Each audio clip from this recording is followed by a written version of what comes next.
నేను శ్రీనివాస్ రెడ్డి గారు గాని నేనేం చెప్తున్నానంటే ఈ ఒక్క నియోజకవర్గమే కాదు బ్రహ్మనాయుడు గారు, 21 నియోజకవర్గాల్లో కూడా మనం చూసాం. పిఠాపురం అయితేనేమి, ఒంగోలు అయితేనేమి, రైల్వే కోడూరు అయితేనేమి. అన్న టీ కప్పులో తుఫాన్ అంటున్నాడు. ఇది టీ కప్పులో తుఫాన్ కాదు, తుఫానులో టీ కప్పు. నారావారి తుఫాన్ ఎప్పుడు వస్తుందో తెలియదు, దాంట్లో కొట్టుకొని పోవడం గ్యారెంటీ. ఇది మామూలుగా ఉదు తుఫాను, ఆ తుఫాను, ఈ తుఫాను మనం పేరు పెడుతుంటాం. ఈ ఎలక్షన్స్ ముందు వెనకో నారావారి తుఫాన్ వస్తుంది. ఆ తుఫాన్ లో ఈ 21 మంది కొట్టుకొని పోవడం ఖాయం. కాదు అంటే మీరబ్బా ఈ జనసేన ఇది మామూలుగా ఉన్నది. వీళ్ళకు ఏమంటే వీళ్ళు సర్దుకోవచ్చు, కానీ నాయుడన్న పార్టీకి చాలా ఇదిగా ఉంటారు కాబట్టి పాపం సర్దుతున్నారు. కానీ ఆయనే పక్కకు వస్తే ఇంకొక విధంగా చెప్తారు, అది మాత్రం నాకు తెలుసు. ఎందుకంటే మాట్లాడేటప్పుడు వాళ్ళ ధర్మాన్ని, వాళ్ళ లైన్ ని నాయుడన్న పాటించాలి. పవన్ అన్న మా అన్న, ఆయన కోసం మేమేమైనా చేస్తాం. అదే ఒకటే నాయుడన్న, ఈ పవన్ అన్న మీ అన్న అనేక ముందు గతంలో పవన్ అన్న చంద్రన్నను ఎలా మాట్లాడాడు, లోకేష్ అన్నను ఎలా మాట్లాడాడు, లోకేష్ అన్న పవన్ అన్న ఎలా మాట్లాడాడు.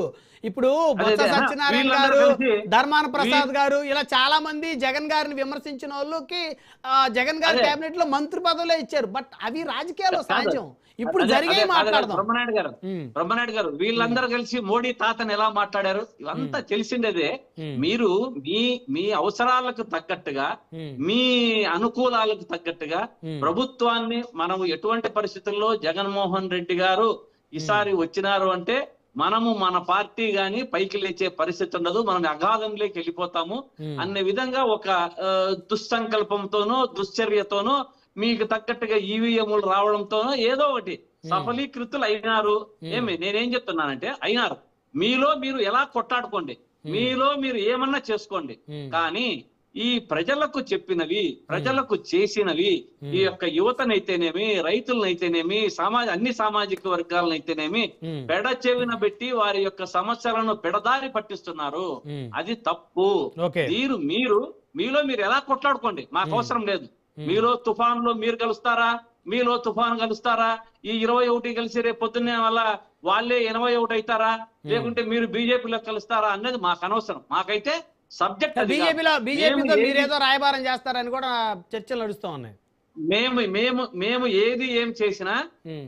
మేము ఏం చేసినా ఒకే స్టాండే. ప్రజల పక్షాన ప్రజల గొంతుకను మా గొంతుక వినిపించి, ఇంతకు ముందు నాయుడు అన్నాడు రైతులు ఇదే మన విద్యార్థులు లేరు అని.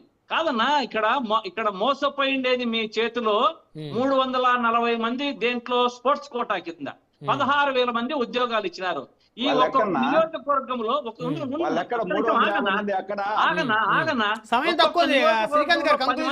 నీకు కనబడతారా వాళ్ళు? మేము మెడకేసుకొని కూర్చోంటారా? మేము డిఎస్సీలో నష్టపోయిన మేము నష్టపోయిన వారిని మెడకేసుకొని కూర్చోంటారన్న వాళ్ళు ఎందుకు అంత ఇదిగా అవమానిస్తున్నారు? పెట్టండి సార్. ఒకటి ఇంతకుముందు కృష్ణాంజనేయులు బాగా చెప్పారు దానికి. మీరు కక్ష సాధింపు చర్యగా వారికి మళ్ళీ గతంలో ఉద్యోగాలు తెప్పిస్తారా? ఫోటోలు తెప్పించి వాళ్ళని బయట పెట్టడం కంటే ఇంకొకటి లేదు. కాబట్టి మీరు ఒకటి ఏదైనా మీరు పెద్దలు విఘ్నులు, కృష్ణాంజనేయులు గారు బాగా నీట్ గా చెప్పారు, అవన్నీ పార్టీకి చేర్చండి. అంతేగాని యువతను పెడదారిని పట్టించి మద్యము మత్తులో, గంజాయి మత్తులో ముంచొద్దండి.